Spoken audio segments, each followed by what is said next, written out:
la femme derrière un texte qui a bouleversé la vie de millions de personnes. Il y a 10 ans, le 23 avril 2013, Christiane Taubira, alors ministre de la Justice de François Hollande, a vu son combat récompensé lorsque le Parlement a adopté la légalisation du mariage homosexuel et l'adoption pour les couples de même sexe. Je suis heureuse d'avoir eu l'occasion de porter une loi de liberté, d'égalité et d'élargir le champ des droits, s'est félicité la femme politique de 71 ans dans une interview accordée à l'INA à l'occasion de cet anniversaire symbolique. Une âme de combattante que l'ancienne garde des Sceaux a partagé des années durant avec son ancien époux, Roland Delanon, fondateur du mouvement guyanais de décolonisation, Moguide. Et c'est pourtant la politique qui a été au cœur de leur divorce prononcé en 2002, comme l'a rapporté l'Express en 2016.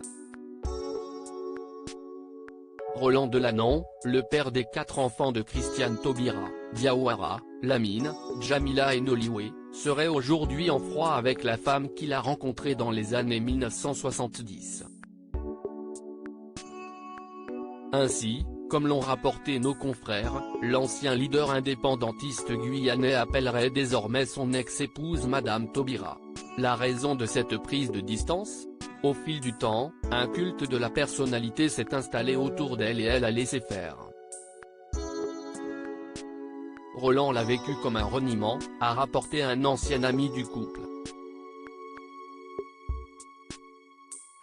La politique a été le nœud de notre rencontre et de notre rupture, avait d'ailleurs analysé en personne Roland Delanon dans Le Mystère Taubira, un ouvrage publié par Caroline Vigoureux en 2015 aux éditions Plon.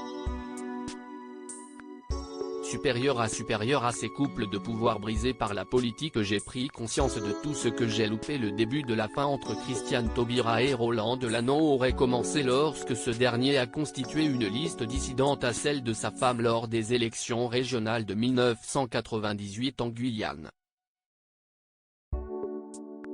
Je me suis battu sans avoir conscience de l'impact sur mon époux, a regretté celle qui a tenté la course à la présidentielle en 2022 dans les colonnes de Paris Match, en 2014. Et de poursuivre avec amertume, j'ai sous-estimé le poids du regard social de la société guyanaise. J'ai compris trop tard que cet homme, d'une très grande valeur, m'a appelé au secours 50 fois. Depuis, j'ai pris conscience de tout ce que j'ai loupé. Article écrit en collaboration avec 6 médias Crédit Photo, Stéphane Le Mouton.